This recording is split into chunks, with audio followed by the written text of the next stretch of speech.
Combined graduate level exam. तो आप सब ग्रेजुएट हैं और मैथ्स, रीजनिंग और इंग्लिश का सिलेबस आप सबने पढ़ा हुआ है। जो डिफरेंस होता है सिलेक्शन होने और ना होने में, वो होता है सिर्फ स्ट्रेटेजी का। इसीलिए आज हम डिस्कस करेंगे कि 50 डे स्ट्रेटेजी क्या रहेगी एग्जाम तक, जिससे आप ये एग्जाम क्लियर कर लें।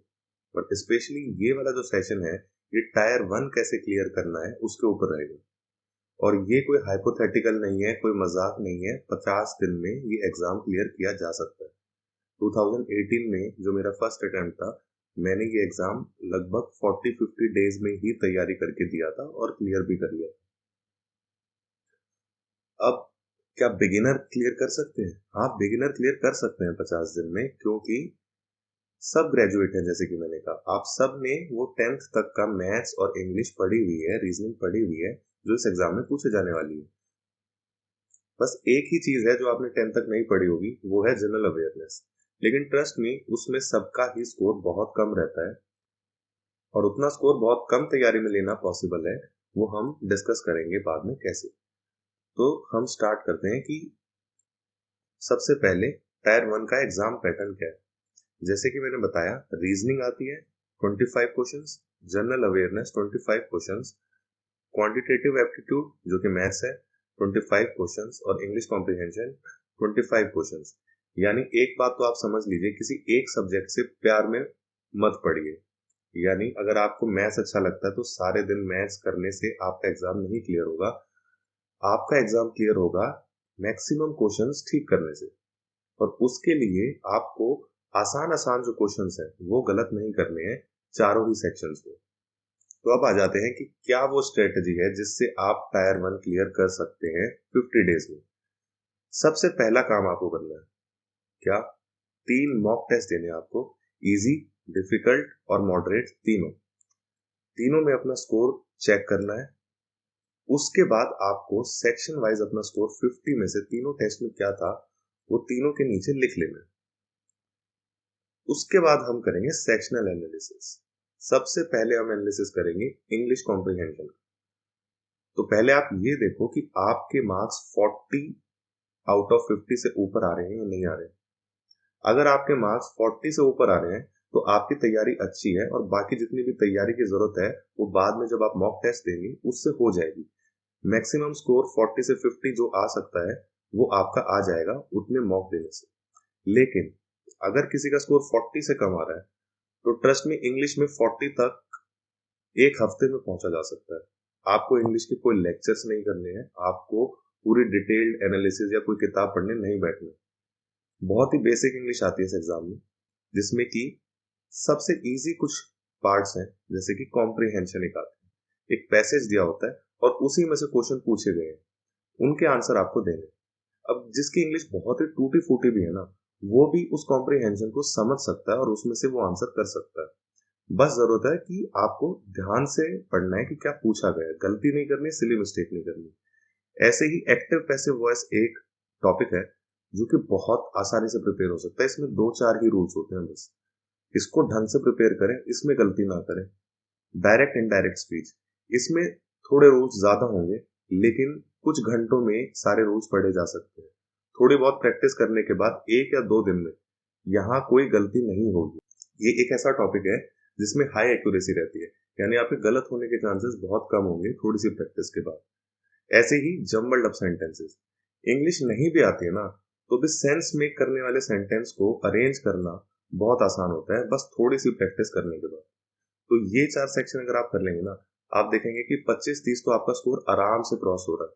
उसके बाद आप देखें कि आपकी गलतियां कहाँ हो रही हैं, एरर करेक्शन में या फिर वोकेबलरी में। अगर आपकी गलतियां वोकेबलरी में है तो वो एक दिन में तो नहीं बढ़ेगी, एक महीने में भी नहीं बढ़ेगी। Vocabulary is built over a time, कई साल लगते हैं वोकेबलरी बिल्ट होने में। और मैंने जहां तक देखा है कि मेरी एजुकेशन ठीक है, इंग्लिश मीडियम से हुई है, लेकिन मैंने जितने भी लोगों को देखा है, वोकेबलरी लगभग सबकी सेम ही होती है। बहुत ही सेलेक्टेड फ्यू बच्चे होते हैं जो स्टार्टिंग से ही नॉवेल्स पढ़ रहे हैं, बुक रीडिंग कर रहे हैं, न्यूज़पेपर रीडिंग कर रहे हैं, जिनकी वोकेबलरी थोड़ी सी अच्छी होगी। लेकिन उसमें भी 20-30% से ज्यादा फर्क नहीं आएगा, क्योंकि we all use a common vocabulary. तो वोकेबलरी पे अलग से टाइम बिल्कुल मत वेस्ट करना। ये सेक्शन ऐसा है जिसमें गलतियां सब करते हैं, टॉपर्स के भी यही वो पार्ट है जो कि कमजोर होता है और गलतियां होती हैं। अब जैसे कि हमने इंग्लिश में किया, वैसे ही हम यहाँ देखेंगे कि रीजनिंग में आपके 40 आउट ऑफ 50 या उससे अबव आ रहे हैं कंसिस्टेंटली, नहीं आ रहे हैं तो ये भी इंग्लिश की तरह एक ऐसा टॉपिक है जिसमें आप एक हफ्ते में स्मार्टली काम करके 40 आउट ऑफ 50 तक पहुंच सकते हैं। इसमें हम गलती क्या करते हैं, हम लेक्चर्स ज्वाइन कर लेते हैं या ऑनलाइन देखने लगते हैं, पूरी पूरी पजल कैसे सॉल्व करनी है, डिफिकल्ट पजल्स कैसे सॉल्व करनी है, और ये एसएससी में नहीं पूछी जाती। ठीक है, तो आपको यहाँ पे लेक्चर्स नहीं देखने बैठना है और टाइम नहीं वेस्ट करना है बिल्कुल भी। तो करना क्या है आपको, आपको उठाने हैं पिछले 4 साल के पेपर्स। टीसीएस एग्जाम कंडक्ट कर रहा है 2018 से एसएससी में, और वहां से लेके अभी तक जो भी पैटर्न है क्वेश्चंस का वो सिमिलर है, यानी कॉन्सेप्ट जो टीसीएस पूछता है वो सेम रहते हैं। वो यानी कि एक ही कॉन्सेप्ट पे बच्चों को टेस्ट करना चाहते हैं। तो आपको करने हैं प्रीवियस ईयर पेपर्स, कब के, पिछले 4 साल के, 2018 ऑनवर्ड्स। अब यहाँ पे क्या होगा, रीजनिंग में बहुत ही सिंपल क्वेश्चंस होते हैं। जब आप ये प्रीवियस ईयर पेपर करेंगे तो आप देखेंगे 17-18 क्वेश्चंस, एक पहला आपने टेस्ट दिया, उसका आपने एनालिसिस किया, सॉल्यूशंस देखे, उसके बाद ही आपका स्कोर बूस्ट हो जाएगा सेकंड पेपर में। और जैसे ही आप 2-3 पेपर दे चुके होंगे, सीजीएल के, सीपीओ के, और भी एसएससी के बहुत सारे एग्जाम्स हैं, आपको बहुत पेपर मिल जाएंगे। तो जब आप वो एग्जाम्स 2-3 दे चुके होंगे, उसके बाद आपको दिखेगा कि आपके 17-18 क्वेश्चन तो ठीक हो ही रहे हैं रीजनिंग में। यानी कि 17-18 क्वेश्चन का मतलब है कि 35-36 मार्क्स आपके आ ही रहे हैं। 5 से 10 नंबर का बूस्ट आपको आराम से मिल जाएगा बस एनालिसिस करके, जो गलतियां आप कर रहे हैं, यानी 40 नंबर तक आप पहुंच जाएंगे। अब यहाँ पे भी एक और गलती होती है कि ट्रिकी क्वेश्चंस होते हैं मोस्टली सीरीज से, अल्फाबेट सीरीज होती है या फिर नंबर सीरीज होती है, और थर्ड टाइप होती है काउंटिंग फिगर्स। अब ये भी वो 3 सेक्शंस हैं जहां पे टॉपर्स भी गलतियां करते हैं, क्योंकि काउंटिंग फिगर का कोई सेट फॉर्मूला नहीं है। कुछ जगह पे होता है, जैसे केसेस ऑफ ट्राइंगल्स और स्क्वायर्स, वो आप यूट्यूब पे देख के 2 मिनट में कर लीजिए। उसके अलावा फिगर्स में टाइम मत वेस्ट कीजिए। कॉम्प्लिकेटेड फिगर आप कुछ भी बना सकते हैं और उसमें अनलिमिटेड फिगर्स हो सकती हैं। अब मान लो 18-19 ट्राइंगल हैं एक ट्राइंगल के अंदर, तो आप क्या एक एक करके गिनोगे? और अगर आप गिनने बैठोगे तो आप 17-18 पे जाके बोलने लग जाओगे कि मैंने ये वाला ट्राइंगल गिना था या नहीं गिना था। तो इसमें गलती होने के चांसेस ज्यादा है तैयारी करने के बाद भी, और ये सबके ही गलत हो रहे होते हैं। तो इस पे टाइम मत वेस्ट करो, ये मॉक में जितना प्रैक्टिस हो पाएगा इनफ है। ऐसे ही सीरीज, सीरीज टीसीएस में आप देखेंगे ना, 4-5 टाइप के कॉन्सेप्ट्स हैं, अल्फाबेट में भी और नंबर में भी, जो कि बार बार आते हैं। अगर आप उनको कर लेंगे तो अगर 4 सीरीज आ रही हैं तो उसमें से 2 या 3 आप ठीक कर जाएंगे, और जो एक सीरीज बहुत ही अलग आएगी, बैंकिंग टाइप से रिलेटेड आएगी, वो 99% ऑफ बच्चे नहीं कर पाएंगे। एग्जाम प्रेशर होता है, टायर 1 में सिर्फ 60 मिनट्स होती हैं और 100 क्वेश्चन होते हैं। अब आते हैं स्टेप 3 पे। अब यहाँ से कॉम्प्लिकेशंस होना स्टार्ट होती है, क्योंकि मैथ्स का सिलेबस ज्यादा है और जनरल अवेयरनेस का कोई सिलेबस ही नहीं है, वो अनलिमिटेड है। अब करते हैं बात मैथ्स की। मैथ्स में अगर आपका 40 आउट ऑफ 50 या उससे ज्यादा आ रहा है मोस्ट ऑफ द टाइम्स, क्योंकि बहुत डिफिकल्ट भी मॉक्स होंगे उसमें शायद टॉपर्स का भी 40 आउट ऑफ 50 नहीं आ पाएगा, तो अगर आपका 40 out of 50 most of the times आ रहा है तो आपकी तैयारी अच्छी है। अब आपके लिए टाइम है मॉक्स देने का, और जीके को 1 या 2 घंटे दिन का देने का स्मार्टली। अगली स्लाइड में हम डिस्कस करेंगे कैसे करना है वो भी। लेकिन अब आप मॉक टेस्ट दीजिए, उनका एनालिसिस करिए, और मॉक टेस्ट में ही जो आपकी गलतियां हो रही हैं उसी से अपना स्कोर बूस्ट करिए, और आप आराम से सेल थ्रू कर जाएंगे। लेकिन जिनका 40 आउट ऑफ 50 से नीचे आ रहा है लगातार, या जिन्होंने बिल्कुल भी सिलेबस नहीं किया है, बिगिनर्स हैं, उन सब के लिए मैथ्स में सबसे जल्दी स्कोर बूस्ट करने का तरीका मैं बता रहा हूँ। और ये इतना मुश्किल नहीं है जितना कि लगता है स्टार्टिंग में, क्योंकि आप सबने 10th तक का मैथ्स पढ़ा है। अब इसमें जो क्वेश्चंस आएंगे 90% 10th क्लास तक के ही लेवल के होंगे। फर्क क्या होगा कि कौन उन क्वेश्चंस को जल्दी सॉल्व कर रहा है, कौन उन क्वेश्चंस को बेसिक मेथड से 2 मिनट में या 2.5 मिनट में सॉल्व कर रहा है। बेसिक मेथड से हर कोई बच्चा इस कंबाइंड ग्रेजुएट लेवल एग्जाम में हर क्वेश्चन सॉल्व कर पाएगा, ये एक कॉमन नॉलेज है। तो अब आते हैं कि कैसे इतने बड़े सिलेबस को जल्दी कवर कर सकते हैं 1 महीने में। इसके लिए आपको क्या करना है, सबसे पहले आपको अभी के लिए अलजेब्रा, ज्योमेट्री और ट्रिग्नोमेट्री को बिल्कुल भूल जाओ जब तक कि आप बाकी के चैप्टर्स ना कर। और आपको दूसरा काम ये करना है कि आपको बेसिक मेथड्स नहीं देखने हैं, आपको बस देखना है कि एक सिंपल एक चैप्टर के क्वेश्चन को किसी शॉर्टकट से कैसे सॉल्व करा जा सकता है। आपको ये शॉर्टकट्स वीडियोस में और यूट्यूब पे जगह जगह अवेलेबल है, तो आप वहां से देख सकते हैं। फॉर एग्जाम्पल, जैसे हमने एक लिया टाइम एंड वर्क चैप्टर, उसका एक बेसिक शॉर्टकट मेथड होगा जिससे एक कॉम्प्लिकेटेड क्वेश्चन थोड़ा सिंप्लीफाई हो जाता है। वो कॉन्सेप्ट आप शॉर्टकट का समझ लीजिए, 2-3 क्वेश्चंस उसके प्रैक्टिस कर लीजिए, उसके बाद आपके लिए वो चैप्टर आसान हो जाएगा। अब हम जो स्टार्टिंग में चैप्टर्स कवर करेंगे वो 1 महीने में कवर करे जा सकते हैं, क्योंकि आपको कवर करने हैं सिर्फ बेसिक मेथड का कि शॉर्टकट कैसे करना है और कुछ क्वेश्चंस प्रैक्टिस करने हैं।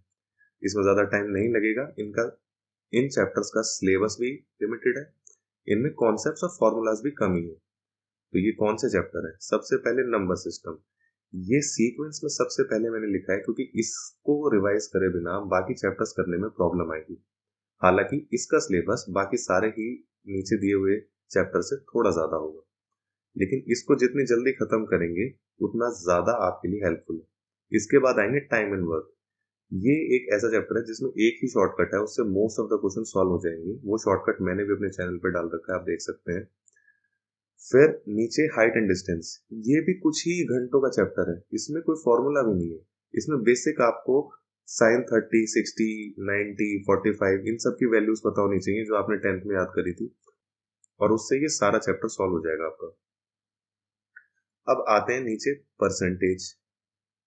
ये आपका एक ऐसा चैप्टर है जिसमें बस आपको परसेंटेज को रेशो और रेशो में परसेंटेज में कन्वर्ट करने के कुछ 1 से लेके 20 तक की वैल्यूज याद करनी है। उसके बाद आपकी सारी परसेंटेज खत्म है, इस चैप्टर में ज्यादा कुछ नहीं है। फिर रेशो एंड प्रोपोर्शन, ये थोड़ा ट्रिकी चैप्टर है, इसके शॉर्टकट समझने में टाइम लग सकता है। तो अगर अभी आपको समझ ना आए तो एक बार पढ़ के नोट्स बना के आगे मूव ऑन कर जाए। फिर एवरेज, प्रॉफिट, लॉस, डिस्काउंट, ये तीनों ही चैप्टर कहीं ना कहीं कनेक्टेड रहेंगे। तो अगर आप रेशियो एंड प्रोपोर्शन पढ़ रहे हैं तो एवरेज में भी उसका कहीं ना कहीं यूज हो रहा होगा, इसलिए ये 3 चैप्टर थोड़ा सा ज्यादा टाइम लेंगे। इसके अलावा सिंपल इंटरेस्ट और कंपाउंड इंटरेस्ट में ना ज्यादा फॉर्मूला है और ना इसका सिलेबस ज्यादा है। जल्दी से आप इसके 2-3 शॉर्टकट्स होते हैं वो देख सकते हैं, उसके बाद सारे क्वेश्चन सॉल्व हो जाएंगे। लेकिन बस कैलकुलेशन कहीं कहीं ट्रिकी आती है। जनरली सीजीएल में और एसएससी के कंडक्टेड सारे एग्जाम्स में, एसआई सीआई में कैलकुलेशंस मुश्किल आएंगे, जिसकी वजह से क्वेश्चन अटेम्प्ट करना मुश्किल हो जाता है एग्जाम में। अब अगर आपके ये सारे चैप्टर हो गए तो एक मैथ्स का मॉक देके देखिए, और उसमें इन चैप्टर से जितने भी आसान आसान क्वेश्चंस आएंगे, अगर उनमें से मोस्ट ऑफ द क्वेश्चंस आपने कर लिए तो आप अब अगली स्टेज पे आ सकते हैं। अब अगर आपने ये सब कर लिया है और आपके पास टाइम बचा है तो आपको करनी है अलजेब्रा, ज्योमेट्री और ट्रिग्नोमेट्री। लेकिन पूरे चैप्टर करने नहीं बैठना, क्योंकि अगर आप ऑनलाइन लेक्चर करने बैठेंगे तो एक एक चैप्टर के 30-40 लेक्चर्स आपको मिलेंगे मिनिमम, तो आप नहीं कर पाएंगे 50 डेज में, इवन लेक्चर्स ही कंप्लीट नहीं होंगे। तो ये आपको बिल्कुल नहीं करना। तो आपको करना क्या है, आपको इन तीनों चैप्टर्स में ना फॉर्मूले जितने भी हैं वो सारे एक जगह लिख लेने, सारे फॉर्मूले आपको एक जगह लिख लेने और कॉन्सेप्ट समझ लेने हैं। यानी कॉन्सेप्ट एक एक क्वेश्चन उठा के नहीं समझना है, जो फॉर्मूला है उस फॉर्मूले से रिलेटेड एक एक क्वेश्चन करके देख लेंगे। तो जितनी थ्योरम्स हैं उनके कुछ रिजल्ट्स होते हैं, जैसे कि ज्योमेट्री में थ्योरम्स होती थी, उनके रिजल्ट्स होते थे, तो वैसे ही वो सारे रिजल्ट याद कर लो और हर रिजल्ट पे एक एक क्वेश्चन कर लो। एल्जेब्रा में कुछ रिजल्ट्स होते हैं, फॉर्मूलाज होते हैं, उन हर फॉर्मूला का एक एक दो दो क्वेश्चन करके देख लो। ये जल्दी से जल्दी आपको इतना इनेबल कर देगा कि जो आसान आसान क्वेश्चन आएंगे ना इन 3 चैप्टर्स में से, वो आप आराम से कर लोगे। अब हम आते हैं स्टेप 4 पे, जनरल अवेयरनेस। ये एक जायंट सब्जेक्ट है, इसको आप 100% कभी भी नहीं कवर कर सकते। अगर आप 24 घंटे रोज पढ़ेंगे तब भी गारंटी नहीं है कि आप 40 आउट ऑफ 50 ले लेंगे या इवन 30 आउट ऑफ 50 ले लेंगे। तो हमें करना क्या है कि इसमें हमें जितना मैक्सिमम स्कोर कम से कम टाइम वेस्ट करे हुए हम अपना ले सकते हैं उतना करने की कोशिश करनी है। वो कैसे करेंगे? हम स्मार्टली टॉपिक्स कवर करेंगे। और मैं यही करता आया हूँ पिछले 3-4 साल से। मैंने नहीं पढ़ी है वास्ट में कभी भी करंट अफेयर्स। मैं रोज अखबार लेके नहीं बैठता हूँ। मैं क्या करता था, एग्जाम होने से जस्ट पहले कंपाइलेशंस होती हैं, अलग अलग यूट्यूब चैनल्स पे मिल जाती हैं, अलग अलग कोचिंग इंस्टीट्यूट की गूगल से मिल जाती है। तो उसमें क्या होता है, रिसेंट में जितने बुक्स एंड ऑथर्स, यानी जो बुक्स हैं और वो किसने लिखी हैं, वो आई होती हैं। ऐसे ही रिसेंटली अपॉइंटमेंट्स हुए हैं कुछ, जैसे इसरो का चेयरमैन अगर कोई चेंज हुआ है फॉर एन एग्जाम्पल, या फिर कहीं पे कोई मिनिस्ट्री में कोई चेंजेस हुए हैं, इस टाइप के जो अपॉइंटमेंट्स हैं उसकी कंपाइलेशन ये आपको मिल जाएंगी। ऐसे ही जितने रिसेंट अवार्ड्स हैं, स्पेशली पद्मा अवार्ड्स और स्पोर्ट विनर्स अवार्ड्स और इवेंट्स, नोबेल प्राइज हर साल दिया जाता है, वो सारे आपको याद करके रखने हैं, बिल्कुल टिप्स पे होने चाहिए। फिर आता है रीसेंट रिपोर्ट्स एंड इंडेक्सेस। उसमें क्या है, इंडिया की जो भी रैंकिंग है ना, वो तो आपको सबसे पहले याद करनी है। उसके अलावा उसके major major dimensions and indicators ये आपको नजर मार लेनी है, ऑप्शन टिक करने में हेल्प हो जाएगी। इसमें ज्यादा टाइम नहीं लगाना है, पूरी डिटेल में रिपोर्ट्स पढ़ने नहीं बैठना। फिर आता है हेड्स ऑफ इंटरनेशनल बॉडीज। अक्सर एसएससी में ये क्वेश्चंस आते हैं कि डब्ल्यूटीओ का हेड कौन है, आईएमएफ का हेड कौन है, इस टाइप के जितनी भी इंटरनेशनल बॉडीज हैं उनके हेड्स पूछ लिए जाते हैं।